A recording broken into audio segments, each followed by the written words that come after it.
This is Kaufman is Live YouTube channel. I look at comic books new and old. Today I'm looking at a new comic book, The New X-Men #1 by Marvel Comics. It's written by McKay. Ryan Stegman is the artist. I got the Scott Koblish cover here. It's a gatefold cover. It's part two of a 4-part connecting variant. So I got the other first part that's already been released that came out in X-Men #35. I'm looking forward to collecting all of these. I think that's a pretty cool concept what they're doing here. I like that they're using the new X-Men logo on this new X-Men series, so we can always differentiate the Krakoa era from any other X-Men era. And I'll take one more look at this cover real quick. I like that he's got the really powerful characters like Polaris and Madeline Pryor, Apocalypse, Magneto. They're all kind of in the front, floating in front of the other characters there. Just really cool stuff. Really like this. We'll get into the issue here. It's called Fire Baptized Species is the title of this issue. We get a roll call here of the team. Cyclops, Beast, Magneto, Psylocke, Kid Omega, Temper, Magic, and Juggernaut. This is also the first issue under Tom Brevoort as editor, as he's moved over from Avengers to X-Men. I have to question where Kid Omega came from on this team.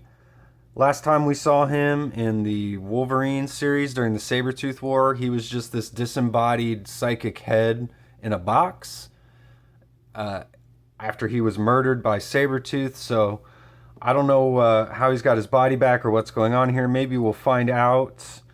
As far as I could tell, we did not find out in this issue. So we get a Alaskan police chief here. She's checking out the X-Men's new base. She is greeted by Beast here, who lets her in and is explaining everything that they're doing. The X-Men have repurposed this Sentinel processing plant as their new base. So Beast basically explains they want to turn something evil into a force of good. So then we get our X-Men here on a mission. We got Cyclops, Kid Omega, and Psylocke out here. And, right away, Kid Omega looks really young. Younger than he ever has, I feel like, in recent memory. Cyclops, too, looks a bit aged down. I don't think that there's any storyline reason for them being aged down, or I don't even think they are. It's just Ryan Stegman's interpretation of the X-Men. He seems to be doing kind of a different style here than what I've been used to on, like, Vanish or King in Black Venom. It's still kind of unmistakably his style, though. It seems a little bit more cartoonish, though. He's trying to camp it up a little bit for the X-Men, it seems like. McKay's writing all of them pretty young, too. They're all kind of squabbling like children a little bit. Not something I'm really too keen on. After the Krakoan era, I feel like we did see the X-Men grow up a bit, at least some of the ideas, and it seems like they're reverting back to how things used to be. They obviously are going back to just being kind of spread across different parts of the country, being hated and feared by humans. Once again, they're not in control anymore. The status quo has reverted back to how it used to be. And in a sense, I think that's probably what Marvel wants to do, make things a little bit less confusing for new readers. People watching X-Men '97 or probably the new Deadpool and Wolverine movie. In a sense, they probably want to try to bring him into the comic books. And when they come and they start reading the X-Men Krakoan era, and it's completely different than what they're used to. It's why they're doing this, in my opinion. So when I was first reading through this, I thought this was Beast captured by these AIM. They look like AIM guys. I don't think they have anything to do with AIM or Hydra, but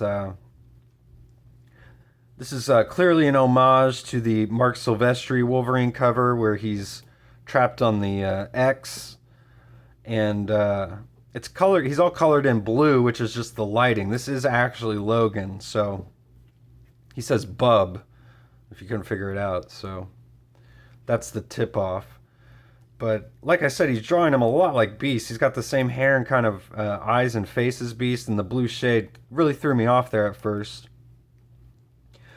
But the X-Men are going to try and save some new mutants that they picked up psychically, and they're being held by these bad guys who are actually mutants themselves, although they're full-grown adults who have been, whose X gene has suddenly turned on, which is a new concept that the X-Men are unfamiliar with. I really like this page. This is one of my favorite, or these two pages actually, are two of my favorite pages in this book. Some nice action shots here of Cyclops using his optic blast.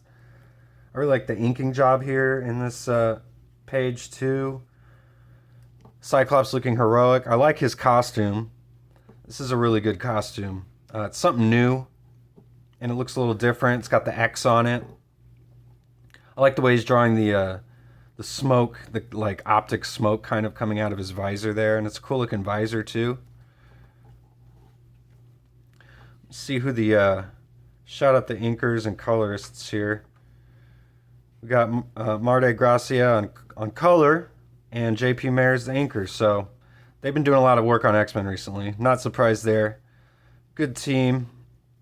We get an appearance by Glob, which is always nice to see. We get Beast explaining more to the police chief about what the X-Men are doing. I like these costumes except for Quentin Quire's costume. Not a fan of this checkered shirt and just like pink fringe jacket. He's got pink pouches. I guess that's kind of funny, but I liked his costume when he had like the big pink Omega symbol on his chest. And it was just like this black, sleek-looking costume. Kind of prefer if he went back to that. Whatever, though. X-Men save Wolverine and pick him up. Then they get attacked by all these new mutants. We get another little cameo here from Zorn. Nice to see some of the new X-Men from like Grant Morrison's run popping up in here. I'm assuming we'll probably see more cameos in the upcoming issues as well. We finally get Magneto, and Beast has been trying to comfort this sheriff and trying to ease her into what the X-Men are doing, but Magneto's a little bit harsher about everything, so scares her a little bit. She's actually going for her gun there for a second. We get a letter here from Tom Brevoort, and looks like a new kind of feature question of the month to some of the creators here. It says, where did you first encounter X-Men? So that's kind of neat. We get a checklist of all the upcoming X-Men books as well. Very 90s style look to this checklist. Lots of kind of nostalgic throwbacks in this new X-Men run, I feel like. So again, we get these X-Men back to battle here. You know, we've got to have Wolverine in this comic book, of course. Wouldn't be X-Men without Wolverine. Although I don't think he's sticking around. Actually, I know he's not. We find that out later in this issue. But some nice pages here. I really like this face on Magic on this panel. It's a really good looking face. I like the way Stegman's drawing Magic. I think most of all, I'd have to say, is probably the highlight of this book. Her and Cyclops, I think, look the best. Kind of a splash page here of the X-Men. As all these bad guys disappear, we find out there are some benefactors here. We don't know who they are. They're just in the shadows. We know it's a mother and their child who've been kind of in control of these mutants that they've been battling, the X-Men have been battling.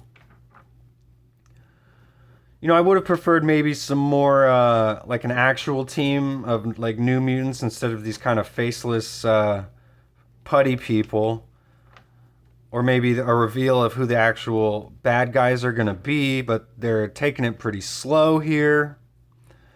Then, as I said, we get Wolverine. He says, I'm done. He's going out into the woods, which I think he's actually going to be on the new Uncanny X-Men by Gail Simone, so I don't know how this is all working out. There does seem to be some minor continuity issues here, like with Kid Omega or Wolverine. You know, there always is with Wolverine. He seems to just pop up everywhere. No matter what he's doing in any other book, he seems to be everywhere. So then we get Cyclops and Beast. They have a little heart-to-heart.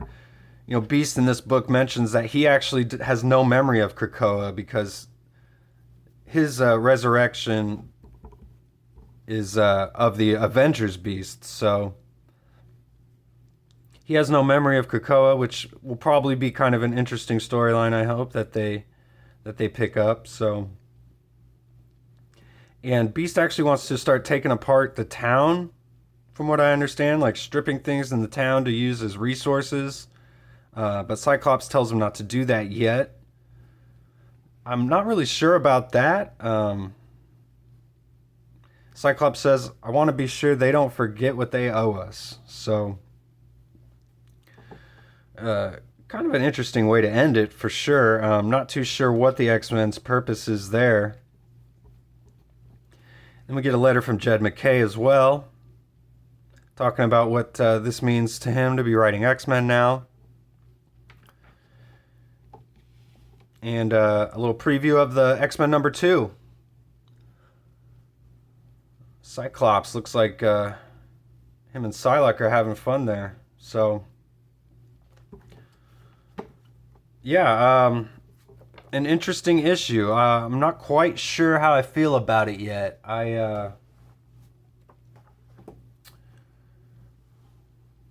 There's some things I don't like, and there's some things I do like. You know, I think we're going back to this 90s kind of status quo where the humans hate and fear the X-Men. I think it's taken a step back. Not a fan of that. Not really a fan of how he was writing the team either. Kind of childish, squabbling a little bit. We saw Magic and Juggernaut kind of have a little bit of interaction between each other. And we know Temper and Quentin Quire have a previous relationship, and that is brought up here. But, you know, not really too much interconnected relationships here that were explored. So I'd like to see them kind of do that a little bit more in some future issues. That's, you know, the drama, the soap opera is always kind of the best part of the X-Men. I really like this page. You know, this page is really cool. I like this homage. So there's some good stuff in here, and I'll give it a slight recommendation. If you like X-Men, if you're a big fan of X-Men, I'd give it a recommendation. Definitely check it out. See if you like it, if you like this new direction, and let me know in the comments too. Thanks for subscribing. If you haven't yet, please do, and see you on the next one.